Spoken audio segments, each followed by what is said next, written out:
महाराष्ट्रामध्ये 2.5 लाखापेक्षा जास्त विद्यार्थी बीकॉम, बॅफ, बीबीआय, बीएमएस यासारख्या प्लेन कॉमर्सच्या डिग्र्या घेऊन मार्केटमध्ये जॉबच्या शोधात भटकतात. आणि भटकून झाल्यानंतर इकडे तिकडे ओळख निघाल्यानंतर फक्त 50 ते 60 हजार विद्यार्थ्यांनाच जॉब मिळतो. तो पण कुठला माहिती आहे? 12,000 रुपयाचा डेटा एंट्रीचा जॉब मिळतो आणि जास्तीत जास्त 15,000 रुपयाचा जॉब मिळतो, तो पण एक अकाउंट एक्झिक्युटिव्ह म्हणून. आणि बाकीचे सगळे उरलेले विद्यार्थी हे बेरोजगार राहतात. आणि जर नशिबाने तुम्ही जर मुंबई किंवा पुण्यासारख्या टॉप कॉलेजमधून जर तुमची बीकॉमची डिग्री घेतली असेल, जसं की NM कॉलेज, पोद्दार कॉलेज किंवा सिम्बॉसिस कॉलेज, याच्यामधून जर डिग्री होल्डर असाल तर 3 ते 4 लाखाचा पॅकेज तुम्हाला भेटून जाईल. पण जर तुम्ही Tier 2, Tier 3 सिटी मधून कुठल्या तरी नॉर्मल कॉलेजमधून बीकॉमची डिग्री घेतली असेल तर जॉब तर सोडून द्या, साधा कॅम्पस इंटरव्ह्यू सुद्धा तुमचा होत नाही. अजून एक स्टोरी सांगतो. माझा मित्र आहे, त्याचा एक भाऊ आहे सचिन नावाचा. तो साताऱ्याहून ठाण्यावर आला 12वी पास झाल्यानंतर आणि बीकॉम डिग्रीला ऍडमिशन घेतलं. त्याने विचार केला साईड बाय साईड CA ची एक्झाम देऊ. CA फाउंडेशनचे अटेम्प्ट दिले, 2 अटेम्प्ट दिले, पण 1-1.5 वर्ष वाया गेले. का? कारण की नापास झाला. शेवटी त्याने मग विचार केला की चला बीकॉमच कम्प्लीट करूया. बीकॉम कम्प्लीट केल्यानंतर त्यांनी भरपूर नोकरीचा शोध घेतला. इंग्लिश वीक होती, कुठलंही स्किल नव्हतं. पण शेवटी त्यांनी काय केलं माहितीये? वॉचमॅनची नोकरी पत्कारली. तोला का? कारण की अरे 19,000 पगार मिळतोय आणि बीकॉम डिग्री वाल्याला फक्त 12,000 पगार मिळतोय. अरे ही तर मी तुम्हाला फक्त आपल्या महाराष्ट्राची परिस्थिती सांगितली. पूर्ण देशाची माहिती आहे. संपूर्ण देशामध्ये पुढच्या वर्षी 15 लाख विद्यार्थी बीकॉमची डिग्री घेणार आहेत आणि पुढच्या 1 वर्षात त्यांच्याबरोबर काय होणार जाणून घेऊया या व्हिडिओमध्ये. चला आता मी तुम्हाला काही नंबर सांगतो. गव्हर्नमेंटच्या हायर एज्युकेशनच्या रिपोर्ट प्रमाणे कॉमर्स ही अशी स्ट्रीम आहे जी 3ऱ्या क्रमांकावर येते देशामध्ये ग्रॅज्युएट तयार करण्यामध्ये. मग पहिल्या नंबरवर कोण येतं? आर्ट्स. 34.2% ग्रॅज्युएट आर्ट्स मधून तयार होतात, 15% सायन्स मधून आणि कॉमर्स मधून 13.3% ग्रॅज्युएट्स तयार होतात. तुम्हाला काय वाटतं? इंजिनिअरिंग हे जास्त आहे. इंजिनिअरिंग मध्ये 11.8%च या स्ट्रीम मधून ग्रॅज्युएट तयार होतात. अशी इंजिनिअरिंगची परिस्थिती आहे. म्हणजे सर्वात जास्त आर्ट्स म्हणून ग्रॅज्युएट तयार होत आहेत, मग सायन्स आणि मग कॉमर्स. चला आता आपण कॉलेजेसचे नंबर बघूया. 13,700 पेक्षा जास्त कॉलेज आपल्या देशामध्ये बीकॉमची डिग्री देतात. 4,700 पेक्षा जास्त कॉलेज आपल्या देशामध्ये BBI सारखे कोर्स ऑफर करतात. आणि तुम्हाला माहिती आहे इंजिनिअरिंगची डिग्री देणारे कॉलेज किती आपल्या देशामध्ये? फक्त 6 ते 7,000. याचा अर्थ कॉमर्स डिग्री देणारे कॉलेज आपल्या देशामध्ये जास्त आहेत. आणि हा जो मी तुम्हाला रिपोर्ट सांगितला ना, तो AISHE ही एक संस्था आहे. त्या संस्थेने बनवलेला रिपोर्ट आहे. कधी बनवलेला रिपोर्ट माहिती आहे? 2020 आणि 21 रोजी. पण आता 4 वर्ष झाली ही रिपोर्ट अपडेटच नाही झालेली आहे. म्हणजे परिस्थिती ह्याच्याहूनही बिकट असू शकते. तर आतापर्यंत मी तुम्हाला टोटल किती कॉलेजेस आहेत आणि किती विद्यार्थी ग्रॅज्युएट डिग्री पास होत आहेत याचा रिपोर्ट दिला. आता आपण बघूया की डिग्री होल्डर झाल्यानंतर किती मुलांना जॉब किंवा प्लेसमेंट मिळते. तुम्हाला माहिती आहे VBox नावाची एक संस्था आहे. ती दरवर्षी स्किल इंडिया एक रिपोर्ट तयार करते. त्याच्यामध्ये ग्रॅज्युएट झालेल्या वेगवेगळ्या स्ट्रीम मधून किती विद्यार्थी मध्ये जॉब करण्याची कॅपॅसिटी असते हे शोधून काढते.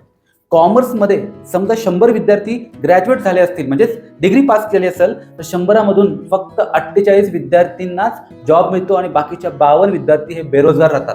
बरं, हे जे 42 विद्यार्थी आहेत ना, म्हणजे 42% कॉमर्स ग्रॅज्युएटवाल्यांना जॉब मिळतो आणि हे जे 42% विद्यार्थी आहेत त्यांना प्रॉपरली इंटरव्ह्यू क्रॅक करायला लागतो, त्यांच्या कॅपॅसिटी वाढवावी लागते, त्यांना ट्रेनिंग द्यावी लागते, प्रोबेशन पिरियडमध्ये त्यांच्याकडून चांगलं काम करून घ्यावं लागतं, तेव्हा ते चांगल्या क्षमतेचं काम करू शकतात कंपनीमध्ये जाऊन.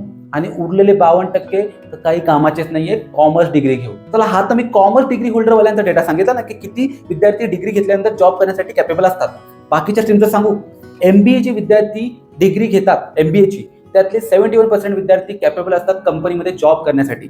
त्यानंतर BTech चे 65%, BSc चे 51% आणि BA म्हणजे आर्ट्सचे 47% विद्यार्थी कॅपेबल असतात जॉब करण्यासाठी. म्हणजेच 48% विद्यार्थी कॉमर्सचे आहेत आणि 47% आर्ट्सचे आहेत. म्हणजे आर्ट्सचे विद्यार्थी जास्त कॅपेबल आहेत कॉमर्सच्या विद्यार्थ्यांपेक्षा. चला आता सॅलरी कॅपॅसिटी बद्दल बोलूया. तुम्हाला माहिती आहे Tier 2, Tier 3 सिटी मधून जी मुलं कॉमर्स म्हणून ग्रॅज्युएट होतात त्यांना 12 ते 15,000 रुपये मिळतात आणि जर BBA केलं असेल तर 2 ते 3.5 लाखाचा पॅकेज मिळतो. म्हणजेच हे एक सर्वात महत्वाचं कारण आहे ज्याच्यामुळे हे विद्यार्थी जॉबच करायला बघत नाही आणि त्याच्यामुळे आपल्या देशाचा जो अनएम्प्लॉयमेंटचा जो रेट आहे तो 29% पोहोचलेला आहे या डिग्री होल्डर्समुळे. आता आपण ना सचिन सारखी जी मुलं CA करतात किंवा ग्रॅज्युएशनच्या नंतर MBA करतात त्यांच्याबद्दल बोलूया. तसं बघायला गेलं तर CA हा आपल्या देशातला नावाजलेला कोर्स आहे. तो खरोखरच तुम्हाला चांगली फायनान्शियल स्टेबिलिटी देऊ शकतो. पण जर CA व्हायचं असेल तर तुम्हाला CA फाउंडेशन, CA इंटर आणि CA फायनल अशा 3 स्टेज कंप्लीट करायचे असतात. आणि तुम्हाला माहिती आहे या 3 स्टेजमध्ये जवळजवळ 10 लाख विद्यार्थी बसतात आणि त्याच्यामधून फक्त 32,000 विद्यार्थीच आहेत जे CA फाउंडेशन पासून CA फायनल ह्या तिन्ही स्टेजला कंप्लीट करतात. म्हणजे पासिंग पर्सेंटेज जर आपण नीट बघितलं तर फक्त आणि फक्त 32% स्टुडंटच हे CA बनतात. आता मी तुम्हाला ओव्हरऑल डेटा सांगितला. चला आता ह्या डेटाला थोडा तोडूया. तोडल्यानंतर आपल्याला कळतं की CA फाउंडेशन नावाची जी CA मध्ये एंटर होण्यासाठीची एक्झाम असते त्याच्यामध्ये फक्त 14 ते 28% स्टुडंट पास होतात. त्याच्यानंतर सेकंड स्टेज असते, त्याला IPCC म्हणतात, इंटरची एक्झाम असते, त्याच्यामध्ये सुद्धा फक्त 5.5 ते 12% स्टुडंटच पास होतात. त्यानंतर मग 2.5 वर्षाची एक आर्टिकलशिप करायची असते CAच्या अंडर आणि त्यानंतर मग तुम्ही CA फायनलची एक्झाम देऊ शकता आणि त्याच्यामध्ये फक्त आणि फक्त 10 ते 12% विद्यार्थीच CA फायनल पास होतात आणि मग CA बनतात. आणि ही डिग्री घेतल्यानंतर त्यांना 12 ते 15 लाखाचा पॅकेज मिळतो. पण तो किती विद्यार्थ्यांना मिळतो? तर 100 विद्यार्थ्यांनी CA फाउंडेशनची एक्झाम दिली असेल आणि ते फायनलला पोहोचले असतील तर त्याच्यामधून फक्त 3 ते 5 विद्यार्थ्यांनाच फक्त 10 ते 12 लाखाचा पॅकेज मिळतो आणि बाकीचे विद्यार्थी फक्त अटेम्प्ट देत राहतात. बरं, CA थोडा वेळ खाणार आहे म्हणून काही मुलं काय करतात, CMA किंवा CS या 2 प्रोफेशनल डिग्रीकडे वळतात. CMA ची जर बघितले तर एका वर्षामध्ये 5 ते 6 हजार विद्यार्थी CMA पास होतात. कंपनी सेक्रेटरी म्हणजे CS ची जर एक्झाम पास होणारे विद्यार्थी आहेत ते सुद्धा 3 ते 5 हजारच आहेत. म्हणजे ओव्हरऑल CA, CS आणि CMA या तिघांचे जर प्रत्येक वर्षी डिग्री होल्डर बघितले तर ते 20 ते 25 हजारच स्टुडंट पास होतात आणि कॉर्पोरेटमध्ये 10 ते 12 लाखाची नोकरी त्यांना मिळते. पण बाकीच्यांचं काय? बाकीच्यांना फक्त अटेम्प्ट द्यावा लागतो. चला आता MBAचं बघूया. MBA मध्ये जर बघितलं तर IIM मध्ये जायची सगळ्यांची इच्छा असते. CAT ही नावाची एंट्रन्स एक्झाम असते. CAT मध्ये दरवर्षी 3 लाख विद्यार्थी बसतात, पण IIM साठी फक्त 5.5 हजार विद्यार्थी क्वालिफाईड होतात. म्हणजे 2% विद्यार्थीच फक्त कन्वर्जन होऊ शकतात IIM मध्ये. बाकीचे उरलेले विद्यार्थी काय करतात? नॉर्मल MBA कॉलेजमध्ये जातात आणि आपलं MBA कम्प्लीट करतात. समजा IIM पास झालेला विद्यार्थी असेल तर त्याला 30 ते 35 लाखाचा पॅकेज मिळतो आरामात. पण Tier 2, Tier 3 सिटीमध्ये जे नॉर्मल कॉलेजेसमधून MBA पास करतात मुलं, त्यांना अराउंड एक 6 ते 10 लाखाचा पॅकेज मिळतो. पण हा Tier 2, Tier 3 सिटीज मधला MBA कोर्स कम्प्लीट करण्यासाठी त्या मुलांना 2 वर्षात 5 ते 10 लाख ॲव्हरेज पैसे खर्च करावे लागतात आणि त्यांना पॅकेज कितीला मिळतो? 6 ते 10 लाखाचा. म्हणजे MBA डिग्री कंप्लीट करण्यासाठी जे पैसे खर्च केले ते जर रिटर्न पाहिजे असतील तर 10 वर्ष जातील. कारण की 6 ते 10 लाखामध्ये तुमचं एज्युकेशन लोन चालू असतं, त्यानंतर तुम्हाला गाडी घ्यायची असते, मोबाईल घ्यायचा असतो, जॉब लागल्यानंतर तुमचे कॉर्पोरेटचे खर्च वाढत असतात, तुमचे लाईफस्टाईलचे खर्च वाढत असतात, त्याचे EMI सुरू होतात. सो ओव्हरऑल 5 ते 10 वर्ष लागतात जेव्हा तुम्ही MBA करून 6 ते 10 लाखाच्या पॅकेजमध्ये आयुष्य जगायला सुरुवात करतात. आणि ही परिस्थिती आहे MBA करणाऱ्या विद्यार्थ्यांची इंडियामध्ये. मग कॉमर्समध्ये थकून हारून झाल्यानंतर मुलं विचार करतात, आई वडील बरोबर बोलवते की चुपचाप गव्हर्नमेंट जॉबची तयारी कर, बँकेमध्ये जॉबला जा. बँकेची रियालिटी सांगतो. बँकेमध्ये POची पोस्ट असते. SBIच्या POच्या पोस्टला 8,40,000 ऍप्लिकेशन येतात आणि वेकेन्सी किती माहिती आहे? फक्त 600. याच्या अगोदर 2,000 वेकेन्सी तरी असायच्या. आता फक्त 600 वेकेन्सीज अवेलेबल असतात. म्हणजे 1400 मधून फक्त एकच कॅन्डिडेट सिलेक्ट होतो SBI PO बनण्यासाठी. SBI POचं झालं. आता IBPS POचं सांगतो. 5,200 वेकेन्सी असतात, पण टोटल किती कॅन्डिडेट अप्लाय करतात माहिती आहे? 12,35,000. SSC, CHL सारख्या POच्या पोस्टसाठी फक्त 1,211 वेकेन्सी अवेलेबल आहेत, पण अप्लाय करणारे 32,17,000 आहेत. म्हणजे 2,650 कॅन्डिडेट म्हणून फक्त एका कॅन्डिडेटला चान्सेस आहे जॉब मिळण्याचा. आता RBI ग्रेड Bच्या पोस्ट सांगतो. 94 पोस्ट अवेलेबल आहेत. अप्लाय करणारे कॅन्डिडेट किती असतात माहिती आहे? 5 ते 8 लाख कॅन्डिडेट आहेत. म्हणजे 5 ते 8,000 कॅन्डिडेट मधून एक कॅन्डिडेट RBI या पोस्टसाठी सिलेक्ट होणार आहे. ही ओव्हरऑल बँकिंगच्या जॉबची परिस्थिती मी तुम्हाला सांगितली.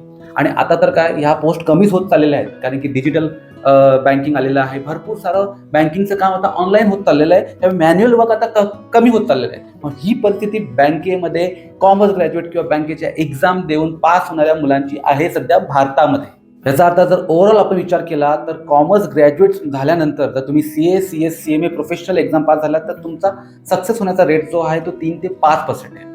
MBA ग्रॅज्युएट्स केलात, IIMला गेलात तर तिथे सुद्धा 2% आहे. आणि जर बँकेच्या एक्झाम क्रॅक जरी झालात तर तिथे फक्त 0.2 to 5% सक्सेस रेट आहे तुम्हाला जॉब मिळण्याचा. आता ही जी परिस्थिती जी मी तुम्हाला सांगितली ती कॉमर्सच्या ग्रॅज्युएट मुलांवर आली का ते आता पाहूया. ही जी परिस्थिती कॉमर्स ग्रॅज्युएटच्या मुलांची होते त्याच्या मागे जर कारण जर शोधलं, मी काय एक्सपर्ट नाहीये, पण 12 वर्षापासून मी कॉमर्सच्या विद्यार्थ्यांना शिकवतोय, तर मला असं वाटतंय की जे पण सब्जेक्ट आहेत, business accounting, business law, business economics, हे बघायला गेले तर खूप ओव्हरऑल चांगले सब्जेक्ट आहेत. पण जो करिक्युलम किंवा जो सिलेबस आहे तो 90s मधला आहे आणि अजून तो अपडेटच नाही झालाय. त्याच्यामुळे काय झालंय की रियालिटीमध्ये जेव्हा कॉमर्सची मुलं काम करायला जातात आणि त्यांनी जे शिक्षण घेतलेलं आहे या दोघांमध्ये खूप असा गॅप आहे आणि म्हणून कॉमर्सची ग्रॅज्युएटची मुलं ही खूप जास्त सफर करतात. आणि जर दुसरं कारण जर बघितलं तर मागच्या 2-3 वर्षामध्ये AI आल्यामुळे कॉमर्स ग्रॅज्युएटच्या मुलांना जॉब मिळत नाहीये किंवा त्यांचा जॉब रिप्लेस केला जातो. फ्युचर ऑफ जॉब्स ही एक रिपोर्ट बनवते वर्ल्ड इकॉनॉमिक फोरम. त्याच्यामध्ये त्यांनी ओव्हरऑल सांगितले की कुठल्या स्ट्रीममधल्या कुठल्या विद्यार्थ्यांच्या जॉबवर किंवा फ्युचरमध्ये कुठले जॉब AI मुळे रिप्लेस होणार आहेत. तर त्याच्यामध्ये अकाउंटिंग, पेरोल, फायनान्स ह्या जॉबचा जर विचार केला तर हे सर्वात जास्त जॉब असतील जे AI रिप्लेस करणार आहे. आणि मॅकेन्सी नावाची जी कंपनी आहे ती सरळ सरळ सांगते की फायनान्सच्या रिलेटेड भविष्यामध्ये 42% जे जॉब आहेत ते सगळे AI रिप्लेस करणार आहे. आणि जेव्हा भरपूर कंपन्यांचा सर्व्हे करण्यात आला तेव्हा त्याच्यामध्ये आढळून आलं की भरपूर साऱ्या कंपन्या फायनान्स, अकाउंटच्या रिलेटेड हे जे जॉब आहे ते AIच्या ऑटोमेशनमुळे रिप्लेस करण्याच्या तयारीमध्ये बसलेला आहे. आणि जर तसं पण बघायला गेलं तर एक कॉमर्स ग्रॅज्युएट जो ज्युनियर अकाउंटंट असतो तो काम तरी काय करतो? इनव्हॉइस बनवणे, पेमेंट करणे, फायनान्शियल रिलेटेड गोष्टी पाहणे, आणि ही सगळी जी कामं आहेत ही सगळी सोपी कामं आहेत आणि ती AI मुळे ऑटोमेट होत चाललेली आहेत. आणि जर शेवटचं कारण जर आपण बघितलं तर 11 ते 15 लाख विद्यार्थी दरवर्षी कॉमर्स ग्रॅज्युएटची डिग्री घेऊन बाहेर पडत आहेत. सप्लाय इतका आहे पण कंपनी तेवढी जॉबची डिमांडच करत नाहीये. आणि जरी तुम्हाला जॉब भेटला तर कंपनी प्रेडिक्ट करते की बाबा तू आलास तर पहिल्या दिवसापासूनच काय कर, जॉबला सुरुवात कर. पण तेवढं स्किलच नाहीये. आजकाल कंपनी तुम्हाला डिग्री बघून हायर नाही करत आहे. कंपनी तुमचं स्किल काय, तुम्हाला काय येतं फर्स्ट डे पासून त्याच्या बेसिसवर तुम्हाला हायर करत आहे. त्याच्यामुळे आता डिग्री घेण्यापेक्षा सर्वात महत्त्वाचं आहे तुम्ही स्किल काय शिकता, तुम्हाला किती येतं आणि तुम्हाला सर्व येतं का, ह्याच्या बेसिसवर कंपनी तुम्हाला जॉबवर हायर करणार आहे. एवढे सगळे प्रॉब्लेम कॉमर्समधून ग्रॅज्युएट होणारे विद्यार्थी पुढील येणाऱ्या वर्षांमध्ये फेस करणार आहेत. तर हे तर आता आपण प्रॉब्लेम डिस्कस केले. चला आता आपण सोल्युशन डिस्कस करूया. तर पहिलं सोल्युशन काय, पहिल्या टॉप 5% स्टुडंट्समध्ये, ग्रॅज्युएट झालेल्या स्टुडंटमध्ये तुमचा नंबर आला पाहिजे. कारण ह्या 5% स्टुडंटला कंपनी हायरिंग करते आणि जॉब देतेच देते. आणि 2026च्या AIच्या युगामध्ये फक्त 5% मध्ये येऊन चालणार नाही. त्याच्याबरोबर तुम्हाला फायनान्शियल मॉडेलिंग काय असतं हे माहिती असलं पाहिजे. डिस्काउंटिंग कॅश फ्लो काय असतं, त्याला एक्सेलवर प्लॉट कसं करायचं ते माहिती असलं पाहिजे. ChatGPT, Co-Pilot किंवा क्लॉड यासारख्या AIचा उपयोग करून प्रोग्रामिंग कशी करायची हे सुद्धा माहिती असलं पाहिजे. आणि इव्हन GSTच्या पोर्टलवर जाऊन GST फायलिंग कशी करायची ह्या सगळ्या स्किल तुमच्याकडे असल्या पाहिजे, तर तुम्हाला कंपनी जॉब देईल. दुसरं सोल्युशन बघा, कॉमर्स डिग्री तर तुमच्याकडे आहे. कॉमर्स डिग्रीच्या व्यतिरिक्त जर तुम्हाला दुसऱ्या काही गोष्टीमध्ये इंटरेस्ट असेल तर ते एक्सप्लोर करा. म्हणजे दुसरं करिअर निवडायला सुरुवात करा. कदाचित तुम्हाला योग्य वाटत नसेल, आई वडील सुद्धा ओरडतील किंवा लोक हसतील, पण ह्याचा विचार तुम्ही नका करू. कारण की आज जर तुम्ही जो निर्णय घ्याल त्याने तुमच्या भविष्याचं करिअर बदलणार आहे. आणि अजून एक गोष्ट सांगू, जर तुम्ही कॉमर्स डिग्री घेत असताना सिरियसली जर स्टडी केली असेल ना, तर बिझनेस कसं चालतं, पैसे कसे काम करतात, इकॉनॉमिक्स म्हणजे काय, या सगळ्या गोष्टीचा, या सगळ्या नॉलेजचा उपयोग तुम्हाला नवीन करिअर बदलण्यासाठी नक्कीच होणार आहे. बघा, हे जे नवीन करिअर्स आहेत ना, हे तुमच्या कॉमर्सच्या फील्डच्या संबंधित असू शकतात. जसे की operation, sales, marketing, finance, logistic, अशा भरपूर साऱ्या फील्ड आहेत. त्याच्यामध्ये थोडंफार एक्स्ट्रा स्किल जर अपडेट केलं तर त्याच्यामध्ये चांगल्या प्रकारच्या नोकऱ्या अवेलेबल आहेत आणि त्या तुमच्या कॉमर्सच्या स्ट्रीमच्या रिलेटेडच आहेत. त्याच्यामुळे BCom नंतर कुठेतरी 12-15 हजाराची जॉब शोधण्यापेक्षा काहीतरी वेगळ्याच फील्डमध्ये स्किल अपडेट करा, म्हणजेच तुम्हाला चांगला जॉब भेटू शकतो. चला आता तिसरं सोल्युशन सांगतो. बघा, कदाचित हे जे सोल्युशन आहे हे फार कमी लोक करायला बघतील. बिझनेस करा ना, स्टार्टअप करा, स्वतःचा काहीतरी करा ना. कॉमर्स म्हणजे बिझनेसच झालं ना. ऍक्च्युली स्टार्टअप इंडिया बघून कदाचित काही लोकांना वाटत असेल की इझी आहे, पण बिझनेस करणं तेवढं सोपं नसतं. पण जर खरोखरच तुमच्या अंगामध्ये तो बिझनेस करण्याचा किडा असेल ना, तर बनवा इंडियामध्ये प्रोडक्ट, बाहेरच्या देशात विका ना. भरपूर मोठ्या लेवलला तुम्ही बिझनेस करू शकता आणि एकदम खतरनाक लेवलचं करिअर तुम्ही घडवू शकता. याच्या व्यतिरिक्त कितीतरी करिअर ऑप्शन जर तुम्ही शोध घ्यायला सुरुवात केली ना, ज्याच्यामध्ये तुम्हाला इंटरेस्ट आहे ना, त्याच्यामध्ये जर तुम्ही शोध घेतला तर तुम्हाला भरपूर सारे करिअर ऑप्शन सापडतील. त्याच्यामुळे एखादी डिग्री तुम्हाला मिळाली, नंतर जॉब नाही मिळाला, किंवा CA फेल झालात, CS फेल झालात, MBA कंप्लीट करून सुद्धा चांगला जॉब नाही मिळाला, याचा विचार अजिबात करू नका. फक्त एवढाच विचार करा की मला आता चांगलं करिअर करायचं आहे आणि मला स्वतःवर खूप विश्वास आहे. दुसरे विश्वास नसली ठेवली तरी चालेल, पण तुम्हाला स्वतःवर जर विश्वास असेल ना तर तुम्हाला जगामध्ये कोणच हरवू शकत नाही. त्याच्यामुळे एक डिग्री किंवा एक रिझल्ट तुमचं करिअर कधीही डिसाईड करू शकत नाही. तुमचा स्वतःवर असलेला विश्वास, तुमची जिद्द आणि एखादी नवीन गोष्ट शिकून त्याच्यावर सतत जर मेहनत केली तर नक्की तुमच्या यश पदरात पडणार याची गॅरंटी मी देतो.